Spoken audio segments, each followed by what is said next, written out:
Welcome to Motivational Humanity. You are not alone. There's a moment, and maybe you've lived it, where you're standing in your own kitchen, sunlight coming through the window, coffee going cold in your hand, and you feel it. Not sadness, exactly.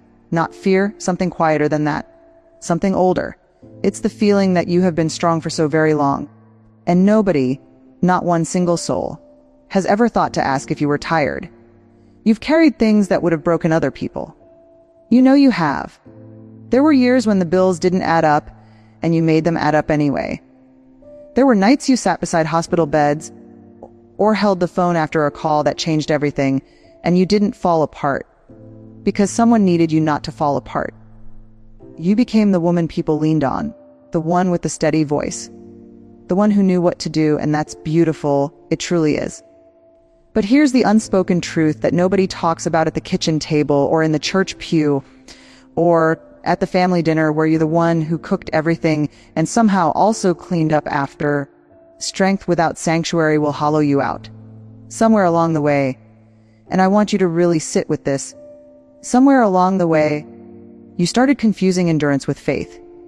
You started believing that if you could just get through the next thing, the next season, the next hard chapter, then you'd rest. Then you'd breathe. Then God or the universe, or whatever name you give to the sacred force you've trusted your whole life, then it would finally feel close again. But the next thing always came, didn't it? And the distance inside you, that quiet ache, that spiritual loneliness that has nothing to do with being alone in a room, it just got a little wider. I know that ache. I've sat inside it. And I've talked to hundreds of women who have sat inside it too. Women your age, women with your history, women who built entire lives out of their own two hands and their own unshakable will. And almost every one of them said the same thing when they finally let themselves say the truth out loud. I feel like I've been doing this alone. And not alone like no one loves me, that's not what they meant. Alone like the deepest part of me, the part that wonders and grieves and hopes and questions. That part hasn't been touched in years. It's been managed. It's been kept quiet. It's been told, not right now. I have things to do. That is a spiritual wound, and it deserves to be named as one. Because here's what I've come to understand, and what I want to spend some time with you exploring today. Spiritual strength isn't what most of us were taught it was. We were taught it looked like stoicism, like not crying in public, like having the right answer and the steady hand and the unshakable faith that never asked hard questions. But that's not strength. That's armor. And armor, no matter how beautifully forged, no matter how long it's kept you safe, armor is not a home. Real spiritual strength, it's softer than that. It's more honest. It lives in the places you've been afraid to look. It speaks in those quiet whispers at 2 a.m. when you can't sleep and you're not sure why. It waits in the spaces between your prayers, in the pause before you say, I'm fine, when someone asks how you're doing. It's not asking you to be less. It's asking you to finally be whole. And wholeness, this is what nobody tells you. Wholeness requires you to go back and pick up the parts of yourself you had to set down. The dreams you quietly buried when life demanded practicality. The grief you never finished grieving because there was always someone who needed you more. The questions about God, about meaning, about whether any of it, all of it, everything you sacrificed, whether it meant something. Those aren't dangerous questions. Those are sacred ones. So before we go any further, I want to ask you something, and I want you to answer it honestly, not out loud, not for me, but somewhere in your chest where the real answers live. When did you last feel spiritually held? Not just busy, not just needed, not just useful, held. Because I genuinely, deeply believe that you are not here by accident today. That some quiet whisper in you knew it was time. Time to stop managing the ache and start meeting it. That's where spiritual strength actually begins. Not in the having it all together. In the finally letting yourself fall apart just enough to let something real come in. Can I tell you something that took me far too long to understand? The thing you're carrying, the exhaustion, the spiritual distance, the sense that you've somehow lost the thread of your own inner life, it didn't start where you think it did. You probably have a story you tell yourself. Most of us do. I got too busy. life got complicated. The kids needed me, then my parents needed me, then my husband needed me, and then one day I looked up and 20 years had passed. And that story is true, every word of it, but it's not the whole truth. Because underneath that story, underneath the timeline of responsibilities and sacrifices and seasons that demanded everything you had, there's another layer, a quieter one. And this is the layer that most women never get to, not because they're not brave enough, but because nobody ever told them it was there. It's the belief that was planted so early you can't even remember learning it.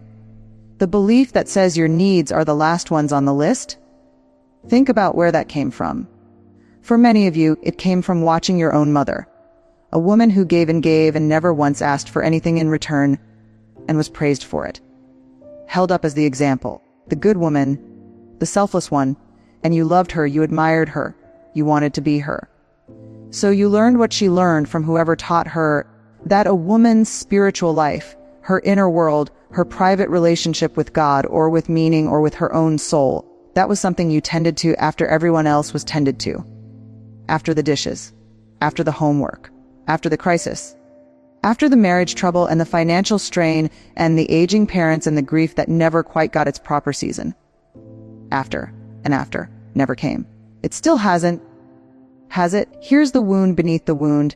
And I want to say this as gently and as honestly as I know how. Many of us, and I include myself in this, we didn't just lose our spiritual lives to business, we abandoned them. Quietly, gradually, with the very best intentions. We made a subconscious trade. We traded depth for function. We traded the messy, inconvenient, sometimes uncomfortable work of genuine spiritual growth for the much more manageable feeling of being useful, of being needed, of being the strong one. Because here's the thing about being needed, and this is something a psychologist will tell you, and something your own heart already knows if you sit still long enough to hear it. Being needed feels a lot like being loved. It's not the same thing, but it feels like it. Especially if somewhere in your history, in your childhood, in your early relationships, in the messages you received about your worth, being loved always came with a condition, a performance, a role to fill. If love felt like something you earned rather than something you simply were, then of course you kept earning it. Of course you kept giving. Of course you built your entire identity around being indispensable. That's not a character flaw. That is a very human, very understandable response to an old pain. But I need you to hear this next part, because this is where so many women get stuck. You cannot build genuine spiritual strength on a foundation of self-erasure.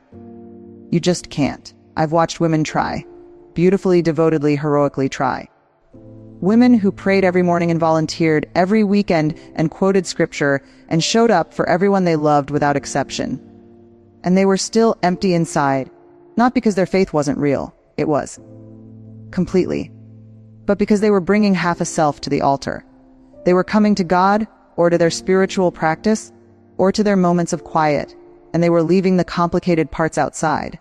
The angry parts, the doubting parts, the grieving, questioning, exhausted parts. They were presenting the acceptable version of themselves to the sacred. And the sacred, whatever form it takes in your life, the sacred isn't interested in your acceptable version. It wants all of you. The 2 a.m. version. The version that isn't sure she made the right choices. The version that sometimes wonders if she's invisible. The version that cries in the car because it's the only place no one can see her. That woman. That's the one who needs to be brought in from the cold. There's a word I want to introduce here, and I want you to let it settle rather than rush past it. The word is integration. In psychology, integration is the process of bringing the fragmented parts of ourselves into wholeness. It's not about fixing what's broken. It's about acknowledging what we've been pretending isn't there. Spiritually, it means the same thing. It means you stop splitting yourself in two. The strong, capable, faithful woman the world sees, and the tired, uncertain, quietly aching woman who lives behind her eyes. It means you let those two women meet each other. And I won't pretend that's easy. That meeting can feel like grief, because in a way it is. It's grieving the years you spent managing yourself instead of knowing yourself. It's grieving the version of your spiritual life that could have been, the one where you were allowed to be fully human inside of your faith, not just perfectly obedient. That grief is real. You're allowed to feel it. In fact, and this might be the most important thing I say today, feeling it is the beginning of the healing. Because here's what I've seen over and over in women who finally do this work, when they stop performing strength and start inhabiting it. Real spiritual strength, the kind rooted in honesty and self, compassion and genuine encounter with the sacred. Something extraordinary happens. They don't become softer in the way the world means soft. They don't become fragile or uncertain or less capable. They become unshakable. Not because nothing can hurt them anymore, but because they are finally, for the first time, standing on solid ground, the ground of their own truth. And that ground is where spiritual strength actually lies. It was never in the endurance. It was always in the honesty. We've just begun to uncover the wound. In the next part of this conversation, I want to talk about what it actually looks like to return to yourself. Not in a grand, dramatic way, but in the quiet, daily, almost invisible ways that slowly rebuild the sanctuary inside you that you thought you'd lost. Because you haven't lost it. It's been waiting, with more patience than you've ever shown yourself. I want you to imagine something with me, not a fantasy, not some distant, idealized vision of a life you think you can't have. Something much simpler than that. Imagine a morning, just one morning, where you wake up before anyone needs you, before the phone, before the list, before the weight of the day settles onto your shoulders like it always does. And in that morning, in that small, quiet pocket of time, you don't do anything, you just are. You sit with your coffee or your tea, or just your own two hands folded in your lap. And instead of immediately turning your attention outward, to what needs fixing, who needs calling, what you forgot to do yesterday, you turn it inward. You ask yourself, gently, the way you'd ask a dear friend, how are you?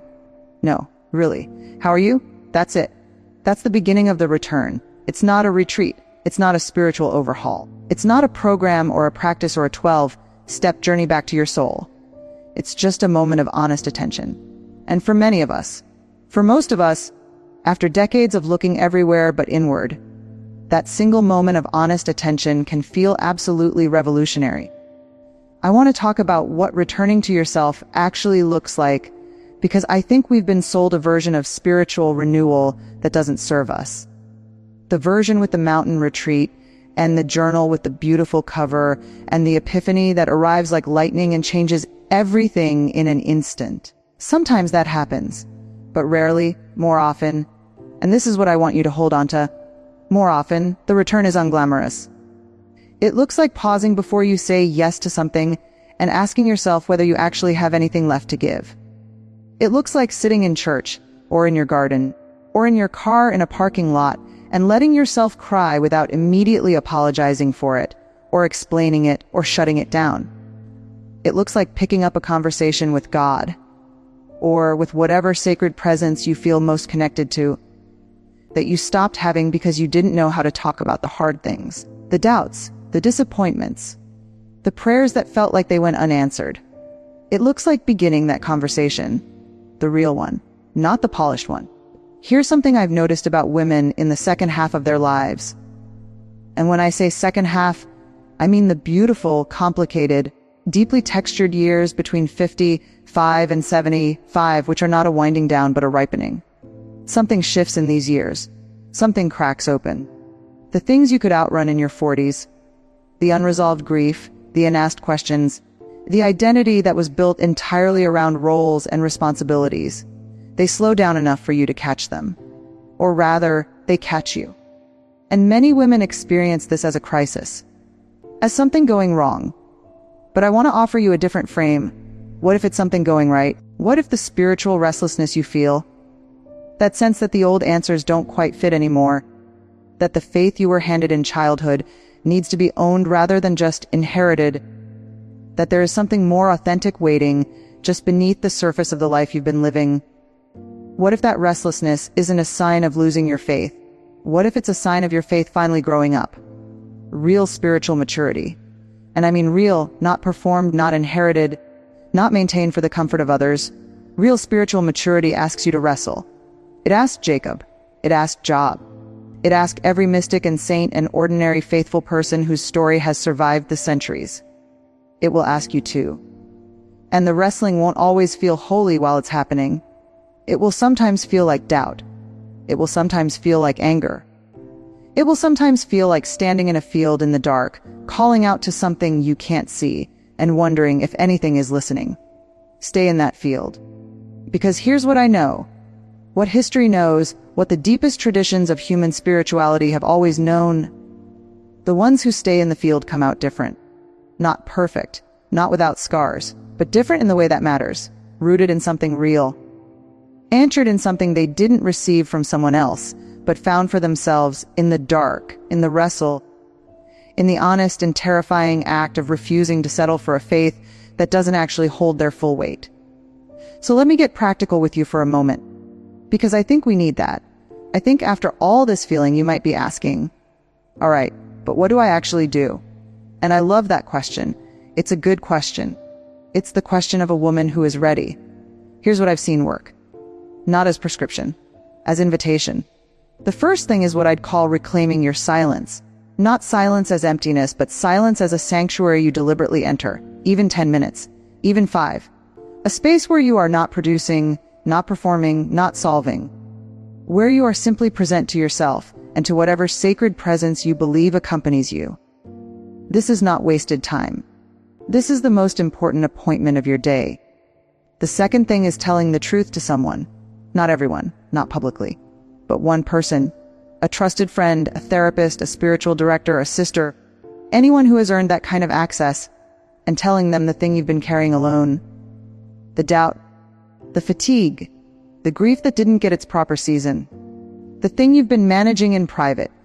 There is something that happens when we speak our hidden truths out loud to a witness. Something shifts. The weight doesn't disappear, but it distributes differently. You remember you're not alone in the human experience of struggling, doubting, aching, searching. The third thing, and this one might surprise you, is permission to be angry. At God, at life, at the years that asked too much. At the version of faith that told you that good women don't question, don't rage, don't take up too much spiritual space. Anger, when it's honest, is not the opposite of faith. It is sometimes the most alive form of it. The Psalms knew this. Every tradition that has survived long enough to be worth anything knows this. You are allowed to bring your fury to the altar. You are allowed to say, this hurt. This cost me, I needed more than I received, and I am allowed to say so. That is not irreverence. That is intimacy. And finally, and this is perhaps the most tender thing I'll say today, you are allowed to receive. This might be the hardest one for you. Harder than the anger, harder than the honesty, harder than the silence. Because receiving requires vulnerability. It requires admitting that you need something. That you are not, in fact, sufficient entirely unto yourself. That the strength you've cultivated, as real and as beautiful as it is, was never meant to make you self-contained. You were made for connection. Spiritual connection. Human connection. The kind of love that flows in both directions. And allowing that love in, letting yourself be seen, letting yourself be helped, letting yourself be held, that is not weakness. That is the bravest, most spiritually advanced thing a woman who has spent her whole life being strong can possibly do. You are on your way back to yourself. I genuinely believe that. Not because everything is fine. Not because the hard things aren't still hard. But because you are here, you are listening, and somewhere in your chest, something is quietly saying yes. Yes, this is true. Yes, I recognize this. Yes, I think I've been waiting for someone to say this out loud. That yes. That is your spiritual strength beginning to stir. It never left you. It was just waiting for you to stop being busy long enough to hear it. There's a particular kind of woman I want to tell you about. She's not famous. She didn't write a book or start a movement or appear on any stage. She's someone I knew. Someone many of us have known. If we're honest, a woman in her late 60s who had spent the better part of 4 decades being everything to everyone and very little to herself. She had the faith. She had the family.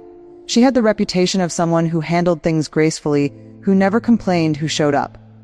Always showed up. And then one autumn, something in her simply stopped, not dramatically, not with a breakdown or a crisis. She just woke up one morning and couldn't make herself perform anymore. Couldn't paste on the smile. Couldn't answer, "I'm fine," one more time without feeling like she was betraying something essential inside herself. So she didn't. For the first time in 40 years, she told the truth. To her sister, to her pastor, eventually to herself. She said, "I am exhausted in a place that sleep doesn't reach. And I need something to change." That sentence, that one raw, honest, terrifying sentence, was the beginning of the most spiritually alive chapter of her entire life. I want to talk about what comes after the returning. Because part 3 was about finding your way back to yourself.